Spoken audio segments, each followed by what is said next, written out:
어떻게 하면 후회 없는 이직을 할 수 있을까요? 대부분의 직장인에게 이직은 평생에 몇 번 하는 것이 아니어서 정말 잘하는 이직을 하고 싶어 할 것입니다. 이직과 관련한 컨설팅을 하면서 다양한 경험을 하게 됩니다. 이직 컨설팅과 관련한 많은 경험 중에 연봉과 관련해서 할 얘기가 참 많습니다. 보람 있는 경험도 있고 안타까운 경험도 많이 있습니다.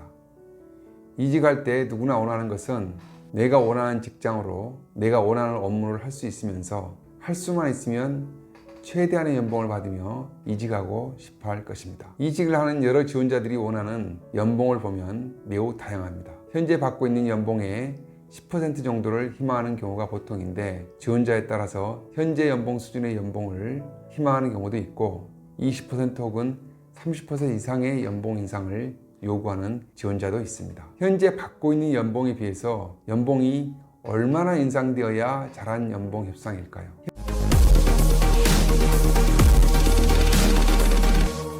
희망하는 연봉의 정도를 정하기 전에 반드시 알아야 할 것들이 있습니다. 첫째로는 이직하고자 하는 회사의 연봉 구조를 이해하는 것입니다. 진정한 실제 연봉은 1년 동안 받을 수 있는 총 연봉일 것입니다. 연봉은 크게 기준연봉이라고 하는 계약연봉이 있고 별도의 성과급이 있습니다. 회사마다 연봉 구조가 다양합니다. 성과급이 지급되지 않고 기준연봉이 총연봉인 회사도 있고 연봉이 기준연봉과 성과급으로 나눠져 있어 기준연봉과 성과급을 합해야 실제 총연봉인 회사도 있습니다. 물론 성과급이 나온다고 할지라도 회사마다 그 규모가 다를 수 있습니다. 일정액의 성과급이 고정급여인 기준연봉처럼 꾸준히 나오는 기업도 있고 성과급의 금액이 매우 불규칙하게 나오는 기업도 있을 것입니다. 그렇기 때문에 어떤 지원자는 성과급은 연봉으로 인정하지 않고 고정급여인 기준연봉만 비교해서 연봉 인상 규모를 산정하는 사람도 있습니다.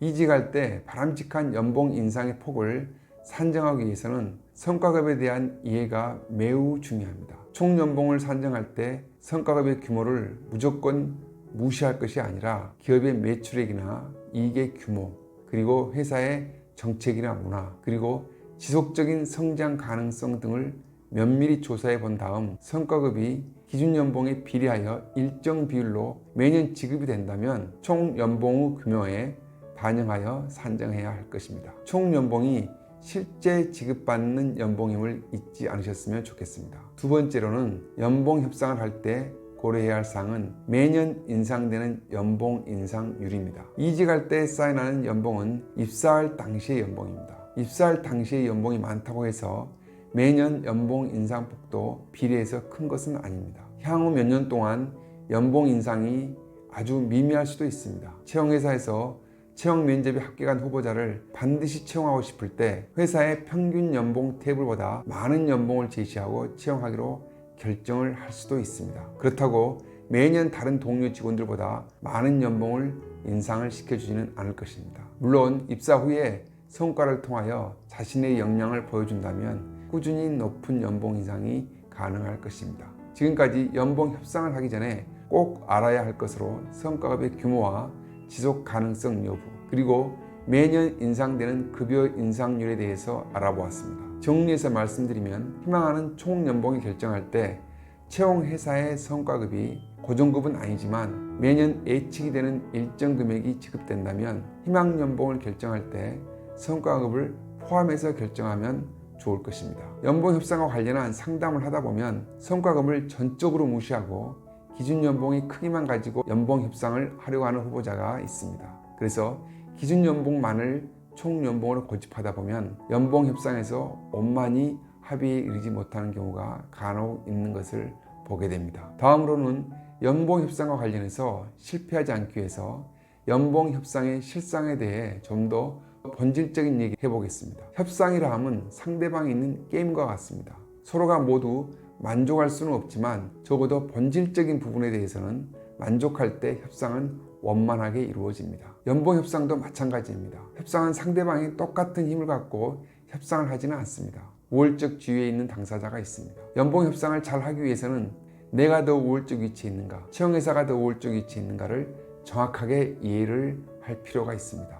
대개는 최종 임원 면접 때까지는 지원자는 합격을 위해서 최선을 다합니다. 그리고 연봉과 관련한 질문에도 회사의 내규에 따르겠다고 답변을 잘 합니다. 그런데 최종 임원 면접 합격 후에 희망하는 연봉을 제시하라고 하면 갑자기 채용회사가 수용하기 어려운 현재 연봉보다 상당히 높은 금액의 연봉을 제시하는 경우를 종종 보게 됩니다. 문제는 희망 연봉으로 제시한 연봉 금액이 채용회사에서 지급이 가능한 금액의 범위 내에 있으면 문제가 없겠지만 지급의 범위를 벗어날 때가 문제가 됩니다. 이럴 경우에 둘 중 한쪽이 양보를 해야 합니다. 최종 면접에 합격한 지원자가 양보를 하든지 채용회사가 양보를 해야 합니다. 이런 경우에 누가 더 우월적 위치에서 연봉 협상을 이끌고 갈 수 있을까요? 입사 지원자가 최종 면접에 합격을 했다 하더라도 갑자기 연봉 협상에 우월적 지위를 갖는 것은 아닙니다. 양 당사자가 연봉 협의가 합의에 이르지 못하면 후보자가 입사를 포기하거나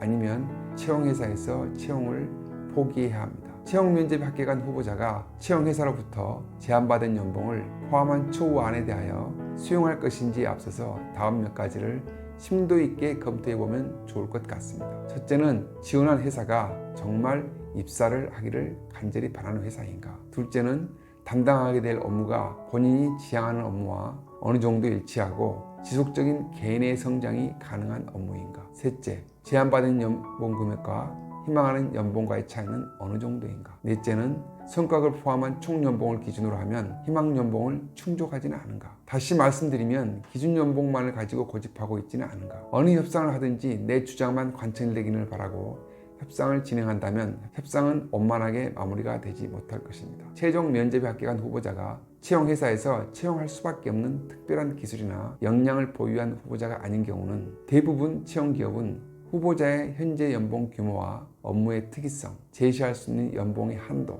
희망하는 연봉 정도를 종합적으로 검토해서 처우안을 제시할 것입니다. 처우안에는 크게 기준 연봉과 성과급 규모와 지급 여부, 현금성 복리후생, 그리고 기타 복리후생 등이 포함되어 있습니다. 회사에 따라서 이 중에 일부만 포함된 기업도 있습니다. 종합적으로 검토하여 제시받은 연봉에 대한 수락 여부를 결정하면 될 것입니다. 지금까지 경험으로 겪은 안타까운 점은 희망하는 연봉과 제시받은 연봉액의 차이가 크지 않은데도 입사를 포기하는 경우입니다. 실제로 100만 원에서 200만 원 정도 차이에 입사를 포기하는 경우도 있습니다. 연봉은 입사 당시에 계약 연봉일 뿐입니다. 입사 후에 본인의 성과에 따라 얼마든지 연봉 조정이 가능할 수 있습니다. 이직에 있어서 가장 중요한 것은 사실 연봉 인상의 크기도 중요하지만 어느 업종의 어느 회사에서 담당하게 될 업무가 앞으로 지속적으로 본인의 역량을 높여주고 성장할 수 있는가일 것입니다. 자신의 역량이 시장에서 인정하는 역량으로 거듭해서 성장해 나간다면 입사 당시의 소액의 연봉 차이는 크게 중요하지 않다고 생각합니다. 향후에 본인의 시장 가치가 높아진다면 지금의 연봉보다 대폭 인상된 연봉도 받을 수 있을 것입니다. 그럼에도 불구하고 실제로는 최종 합격을 하고도 희망하는 연봉과 제시받은 연봉이 미미한 차이에도 불구하고 매우 민감하게 반응하는 것을 종종 보게 됩니다. 방금 말씀드린 내용을 중심으로 최종 면접에 합격한 후보자를 이해시키기 위하여 아무리 설명을 해도 본인이 희망하는 연봉에서 조금도 물러서지 않는 후보자가 있습니다. 최근의 실제 사례입니다. 어느 한 후보자는 최종 합격을 한 후에 제시받은 연봉이 현재 연봉보다 인상되었지만 본인이 희망하는 연봉보다 200만 원 정도 미치지 못하여 입사를 포기한 경우가 있었습니다. 이 후보자는 성과급을 포함하면 실제로는 상당폭의 연봉 인상이 있었음에도 불구하고 기준 연봉의 인상폭에만 고집하여 입사를 포기한 사례입니다. 이런 경우에 입사를 포기한 합격자와 이 합격자의 요구를 모두 받아주지 아니한 채용회사 중에 누가 더 손해일까요? 물론 채용회사에게 손해가 발생할 수 있습니다. 최종 면접에 합격한 후보자가 입사할 것을 전제로 업무 일정을 모두 확정해 놓았는데 최종 면접 합격자가 입사하지 않는다면 정해놓은 일정대로 업무를 추진할 수 없기 때문에 그에 따른 손해가 발생할 수 있습니다. 그렇다 하더라도 더 큰 손해는 최종 면접에 합격한 후보자가 될 가능성이 매우 높습니다. 연봉 협상은 평소 물건을 살 때 하는 흥정과는 다릅니다. 다른 협상은 실패하면 다른 대안들이 있지만 연봉 협상은 실패하면 다시 기회가 오지 않습니다. 자신의 평생 진로와 직접적인 관련이 있기 때문에 큰 틀에서 합의가 이루어졌으면 소소한 부분에 대해 조금은 양보하는 것이 좋을 것 같습니다. 최종 면접에 합격한 후보자는 입사 지원서를 내고 서류 전형에 합격을 하고 1차 실무 면접과 2차 임원 면접까지 합격하기 위해 심혈을 기울여 준비하고 공의를 들인 이유는 입사하고 싶은 열정이 있었기 때문일 것입니다. 그런데 막상 연봉 협상 시점에서 제시받은 연봉이 희망하는 연봉과 큰 차이가 있는 것도 아닌데 원하는 희망 연봉을 받을 수 없다고 입사를 포기하는 사례가 의외로 많이 있습니다. 스스로 얼마 이상은 반드시 받아야 한다고 생각을 처음부터 확정한 경우가 이런 경우입니다.